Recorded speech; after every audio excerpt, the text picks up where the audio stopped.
Friends பார்த்தீங்கன்னா கார்பரேட்டரை பற்றி பார்க்குறோம். இதோட வேலை என்னென்னா ஏரையும் ஃபியூலையும் மிக்ஸ் பண்ணி இன்ஜினுக்கு அனுப்புறது தான் இதோட வேலை.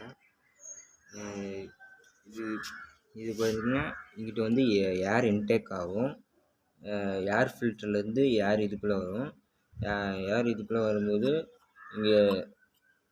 இங்கே ஃப்ளோட்டிங் வால்வுன்னு இருக்கா, இந்த ஃப்ளோட்டிங் வால்வு வந்து அழுத்தும் போது இங்கே ஃபியூல் வந்து இதில் தான் வந்து ஸ்டோர் ஆகும். இந்த ஸ்டோர் ஆகின ஃபியூலை வந்து அழுத்தும் போது இந்த நீடில் வழியாக மேலே வரும்.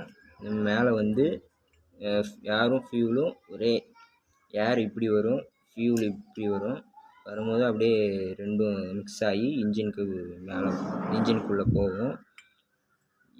இந்த ஸ்க்ரூ எதுக்குன்னா, இந்த ஸ்க்ரூ வந்து ஏரையும் ஃபியூலையும் கரெக்டான ரேஷியோவில் மிக்ஸ் பண்ணி த்ராட்டிலுக்கு தகுந்தாப்புல மிக்ஸ் பண்ணி அனுப்புறது தான் இந்த ஸ்க்ரூவோட வேலை. மைலேஜ் எதுவும் அடிபட்டுச்சு அப்படின்னா இதுதான் ஸ்க்ரூ அட்ஜஸ்ட் பண்ணுவாங்க. இப்போ வாங்க இது பைக்கில் எப்படி இருக்கும் அப்படிங்கிறத காட்டுறேன். இதான் ஃப்ரெண்ட்ஸு ஏர் ஃபில்ட்ரு வரக்கூடிய இடம். இது பார்த்திங்கன்னா இது வந்து ஃபியூல் ஃபில்ட்ரு.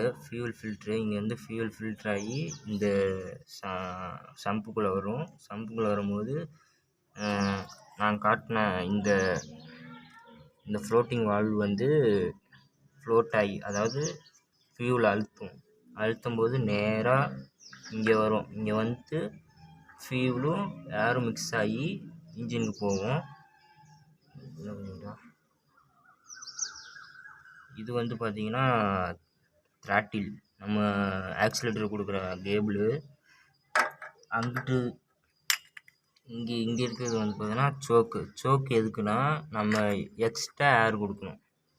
எக்ஸ்ட்ரா ஏர் கொடுத்தோம்னா இன்னும் கொஞ்சம் இன்ஜின் வந்து சீக்கிரம் கிக்கின் ஆகிறதுக்கு.